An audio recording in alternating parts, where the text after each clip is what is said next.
All right, so you found a way to store a lot more hydrogen in hydride. The equivalent of a full tank of gas.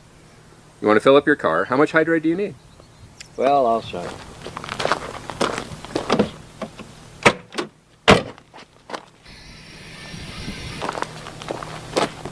No way. Yeah, that's the volume it takes to store enough hydrogen to propel this car close to 400 miles. Just about what it gets running on a full tank of gas. Wow. And it's a lot safer than gasoline. Really? Yeah, these tanks can be shot at with incendiary bullets or cut in half with a chainsaw, and you could throw a match on them, they just smolder like a cigarette. Now, you can't say that about a gas tank. Now, if you stored hydrogen and just compressed gas in a tank, it would certainly explode, catch on fire. Here, only the hydrogen that you need is released from the tank. When the tank's heated, it produces hydrogen and the car burns it. So there's never much gaseous hydrogen in the system at any given time. Wow. So these are the fuel lines? No, what are these? These are the... This provides power to the heater in the tank and also reads back the temperature of the tank. Why is that important? Well, when you apply heat to hydride, it releases hydrogen. So as power is applied to here, it heats the hydride, and then the gas comes out, the big hoses on the end. Yeah, you have 4 hoses. Do they all mix into one big hose or something? Because you can only get hydrogen out of hydride at a certain rate with a certain temperature. And a single tank, you can't get it out at the volume you need. So you really just split it into 4 smaller units, heat them separately, and it works just fine. Okay. Now behind me, Bob is getting ready to blow something up. Bob is blowing up water. Well, okay, he's not blowing up water because, as he said, to say you're powering your car on water is the same thing as saying if you're running your car on gasoline, you're powering your car on dinosaurs, and we know that's not the case. This is what? This is a Hoffman apparatus. And it's used to produce hydrogen and oxygen from water. For fun, just because it's cool. Well, if you just have a use for hydrogen and oxygen or for demonstration purposes, it works just perfect. All you got to do is fill it with water. That's just regular water, right? Well, actually, water with a little citric acid, potassium hydroxide, anything like that. The more conductive you make the water, the faster hydrogen will come out. And each one of these sides is supposed to be hydrogen and oxygen? Right. One will be hydrogen will bubble up out of one, and oxygen will bubble up out of the other. Remember, water is H2O. Right. So when we break the bond of water apart, we'll get twice as much hydrogen gas as we do oxygen. Oh, so what happens to the water? It just goes away. Right. It gets converted into... So each one of these tubes, the water just goes down, but what's left is the gas? Right. And there'll be more on this side? Yes. And that's the hydrogen side. Exactly. And that's the negative. Oh, so it matters which way you hook these up. So you got to hook up positive to what is... The positive's going to make... The... Positive will make the oxygen, and the negative will make the hydrogen. Okay. So we've just connected it there. Right. And just by turning it on, you can see bubbles start pouring up out of there. It's 7-Up. Kinda. So those bubbles are, well, they're not the same. So these are hydrogen bubbles and those are oxygen bubbles. Right. And this is whiter. There's more of them. Right. You can see it's really... Why is there more? Oh, H2. Right. There's twice as much. Hey, that actually makes sense. So I'll close it off so it saves, right, seals the gas in, and then you'll see it'll start filling up. Oh, we don't have to go away overnight if this will do it while we're watching? Yeah, it'll be relatively quick. And what we'll do is take a little sample of the hydrogen gas and light it. Right. And you can see that. What are these? You just have electrical current going to a piece of foil? Well, it's a piece of platinum foil, and the reason you need platinum in there is because it's very corrosive to a metal for electrolysis to occur. I mean, it's really ripping the atoms of the metal apart, but platinum is highly resistant to corrosion. Now, this is a slow method. Right. And it consumes a fair amount of electricity. Now, if the electricity is being produced from solar panels or a wind generator, it doesn't cost you anything, so who cares? But still, you don't want to wait, hours and hours and hours and hours to refill a vehicle.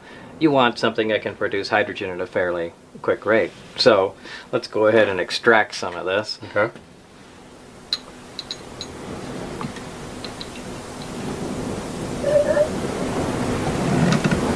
Look at that. Wow. So there's power of hydrogen. You see, just from water, something exploded. So this is the same thing that was inside the lab. Yeah, that was a small tabletop model. This is a large industrial version, essentially, which connects right to the water main. Right. And produces a much higher volume. The water hydrogen. main, the water garden line. hose. Right, yeah, garden hose. You can plumb it in like you connect your, dishwasher, or just connect it to a garden hose. Right. And it's powered by either solar array, solar panels, which convert sun into electricity, or a wind turbine. Takes the wind, converts it to electricity, or any other way. But the idea is just to use complete green energy. Ideally, I like to run this one on solar. New Mexico gets a lot of sunlight, so that's really all there is to it. You connect it to a water line, plug it into your solar panel, and open the water line. Unit starts producing hydrogen, and when it has a sufficient quantity in there, you let the hydrogen out, and you just leave it plugged into your car overnight. Now, this is the same as those other two tubes, right? Right. Hydrogen and oxygen, or Right. whichever one is. And the oxygen we have no use for, so we just vent off into the air. And the hydrogen... It's very nice of you. I'm sure the Earth would be proud. Well, it could use all the oxygen it can get. So the hydrogen, using the water pressure, is compressed into the hydride tanks. The water pressure, like a syringe, it pushes it right into the tank. Exactly. Well, there's the standard gasoline fill, but also there's a hydrogen in it, which you just click on, leave it on overnight, and as the generator makes hydrogen, it compresses it in there at a nice slow rate, and the tanks become full over a period of about 8 hours or so. There are little points here and there that do have to be addressed. I mean, when it comes right down to it, you don't want fuel tanks inside the vehicle. This is a prototype, so ideally, eventually, you'd want the tanks outside, just like a fuel tank is. The second thing is you're dealing with an unusual gas. Hydrogen not only is lighter than air, but also it burns with an invisible flame and is completely odorless, which is not a good thing. Now, propane is odorless too. They add a, that pretty strong scent to it. And you can't really do that with hydrogen, because if you add any kind of chemical to it, the hydride has a problem storing it. It can poison the hydride and lose its ability to hold hydrogen. So that's something that needs to be addressed. If you have a hydrogen leak and somehow the gas is getting in the car, you'd never know. And it could accumulate in the car. You go to light a cigarette, there could be an explosion in a case like that. So you need things like a hydrogen gas detector, so it'll let you know if there is a hydrogen leak. But I mean, it's still an extremely safe system. Why can't everybody do this? I mean, gas is going on $5 a gallon. Right. It's terrible. The whole country's falling apart. We're killing people all over the world for oil. And this, you're driving a car on this, and you can do it, and you can convert any other car.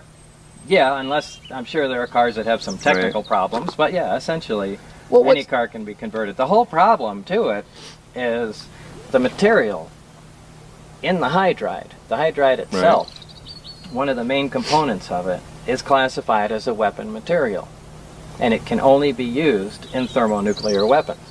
And because, even though it's not a dangerous material, explosive, or anything by itself, just because it's used within those nuclear weapons that are obviously secret, and the components thereof, but because it's used in those, it can't be used for any other civilian purposes. So you can't even purchase the material. No. Which is why we had to make it.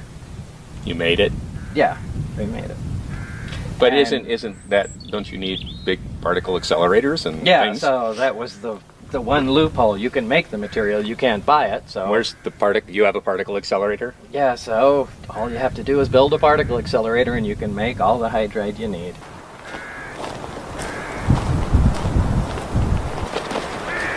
The biggest thing that stands in the way right now is just getting that material inside the tank, that hydride material. Right. And the reason you can't is because It's a weapon material. But there's nothing dangerous about it. No, it's It just won't used blow in a up. weapon. Right. Well, beryllium's used in a weapon too. You know. It's Right. like, basically, this whole thing boils down to how you store the hydrogen. So we found a metal. We have a material that we can store the hydrogen in. We have a material we can safely store hydrogen in, and a sufficient quantity to replace the gas tank on a car. So we can provide enough hydrogen to drive a car as you normally would.